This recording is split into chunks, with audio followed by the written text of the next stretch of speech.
उद्योगपति है कुछ, नाम तो ले लीजिए। अब नाम ले ले तो जान मरवाए क्या? जो हजारों, अरे क्या बात करते हो, हजारों करोड़ का आदमी है, मरवा देगा। बदमाश घूम रहे हैं 10-10 हजार। बिल्कुल खतरा जान। सांसद जी वो ऑडियो किसका था जो आपने दिया है? किसको? बजरंग पूनिया।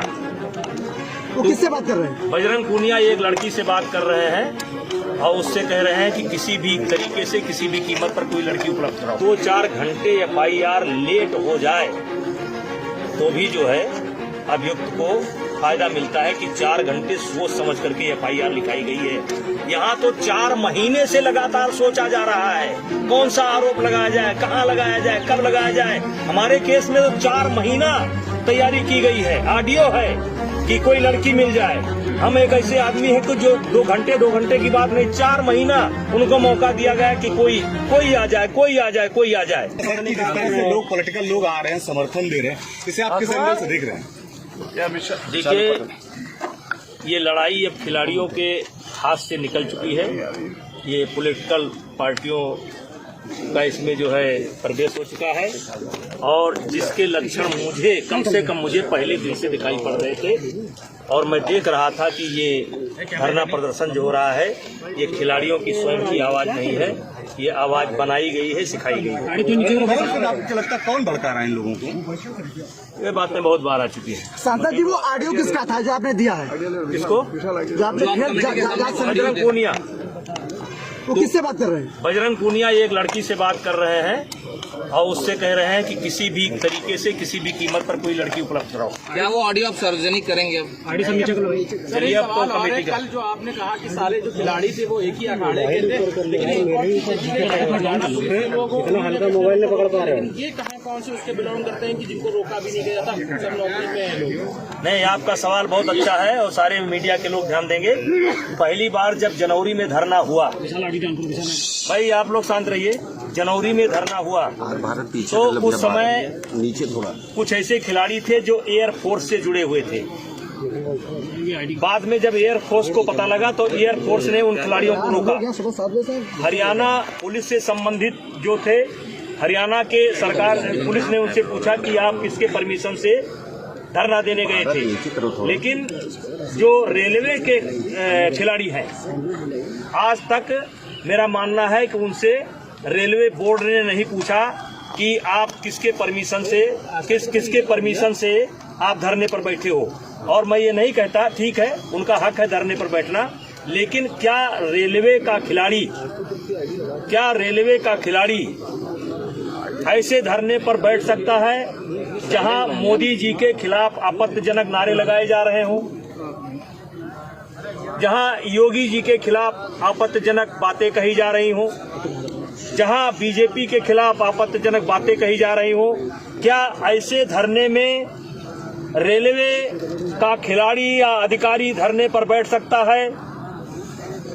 और मैं ये भी कहना चाहता हूं कि 8 जनवरी को जब धरना हुआ था तो जितने अखाड़े शामिल हुए थे वो साई से अडॉप्ट हैं।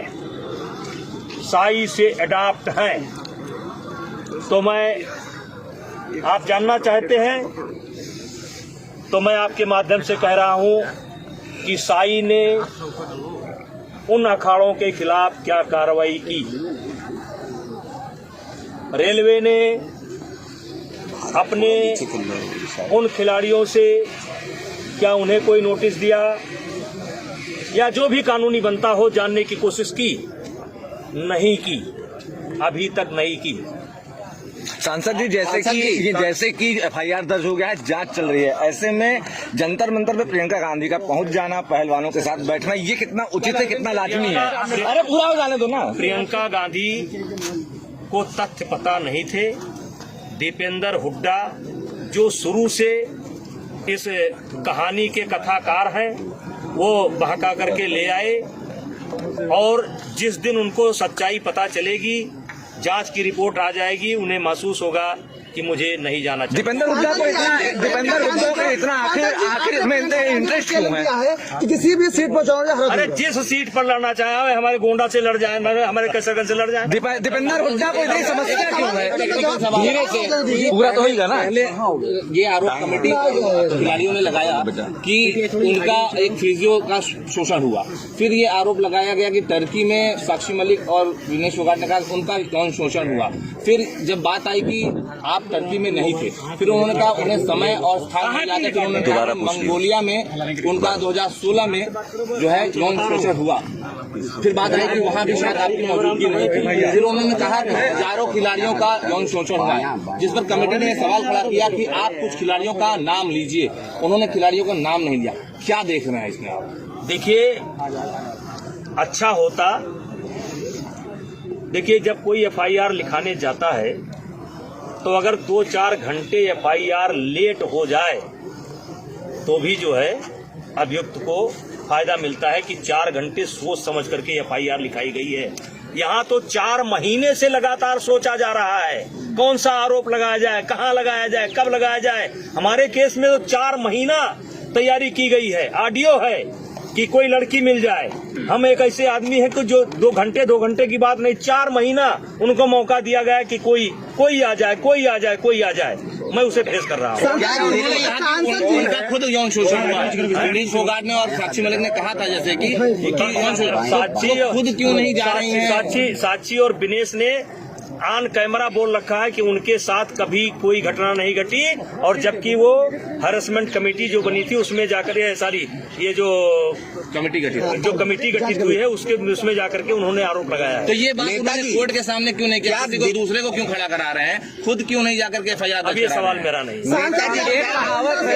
सांसद जी आपने चैलेंज दिया, किसको दिया आपने चैलेंज? क्या चुनाव लड़ने का आपने चैलेंज किसको दिया? नहीं, वो बात के क्रम में निकला है कि अगर उनको बहुत गुमान है किसको? कि हम लोग बहुत छोटे नेता हैं। प्रियंका जी की बात कर रहा हूँ कि वो बहुत गुमान है कि वो बहुत बड़ी नेता है, तो वहाँ जिस भी सीट से लड़ना चाहे आकर के लड़े। नेताजी क्या दिल्ली पुलिस से संपर्क किया? कह रहे हैं कि पुलिस इसमें गंभीर कार्रवाई नहीं कर रही अरे है। इतना झूठा आदमी, उसकी पूरी पार्टी जेल में जो है वो क्या बोलेगा? नेताजी क्या दिल्ली पुलिस ने संपर्क किया है? कौन है आपके पीछे? क्यों?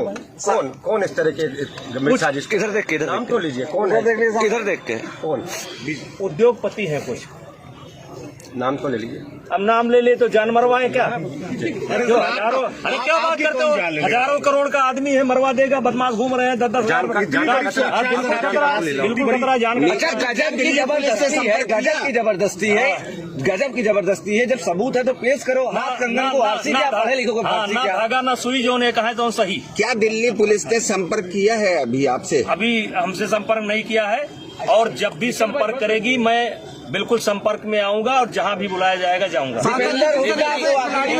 खिलाड़ी इस्तीफा देने की बात करें, खिलाड़ी गए थे, खिलाड़ी गए थे, जिसमें कि विनेश फोगाट के जो पति हैं वो भी गए थे, उनके साथ 4 पार्टनर भी गए थे। तो ये खर्चा या जो भी व्यवस्था थी, क्या ये फेडरेशन की तरफ से होता है? ये बड़ा लंबा सवाल है, कभी इस पर बात कर लेंगे, कभी इस पर बात कर लेंगे। खिलाड़ी इस्तीफा देने की बात। सांसद जी खिलाड़ी कह रहे हैं कि आज सांसद के पद से इस्तीफा दे दीजिए, खिलाड़ी मांग कर रहे हैं। ये पद उन्होंने दिया है कि हमारी क्षेत्र की जनता ने दिया है? ये पद उन्होंने दिया है कि हमारी क्षेत्र की जनता ने दिया है? तो पार्टी कहेगी तो इस्तीफा दे दीजिए। किस्म की बात नहीं, सांसद की सांसद जी, एक अहम सवाल और आखिरी सवाल कि अगर जो खिलाड़ी हैं वो मांग कर रहे हैं कि उनका ये देश का मेडल, जाहिर बात है देश के लिए तिरंगा उठाया और मेडल उन्होंने पाया, उस मेडल में मेरा सहयोग नहीं है। लेकिन सवाल, हमने नेशनल कौन कराता है, ट्रायल कौन कराता है, निष्पक्ष ट्रायल कौन कराता है, टीम कौन गठित करता है, वीजा कौन लगाता है, पासपोर्ट कौन लगाता है, स्पॉन्सर कौन लाता है, मेरा भी रोल है ना। हम नहीं मानते ना माने, लेकिन मेडल ही अगर एक परिभाषा है कि वो मेडल है इसलिए उनके सारे गुनाह माफ हैं, जो कहें सही है, तो हमारे देश में एक ऐसा खिलाड़ी भी है, जबकि मैं दुर्भाग्य समझता हूँ उस खिलाड़ी का, उसके साथ मेरी सहानुभूति है, लेकिन 2 मेडल लेने वाला जेल में है। सांसद जी सवाल पूरा हो जाए। बाकी विपक्षी दल ये हम आपके साथ है पार्टी। देखिए, ये भाजपा की लड़ाई नहीं है, ये आरोप मेरे ऊपर लगे हैं और मुझे ही इस आरोप से बाहर निकलना है और सजा होगी भी तो भाजपा को नहीं होगी, ब्रजभूषण सिंह को होगी। इस केस को भाजपा पर मत लेकर के जाइए।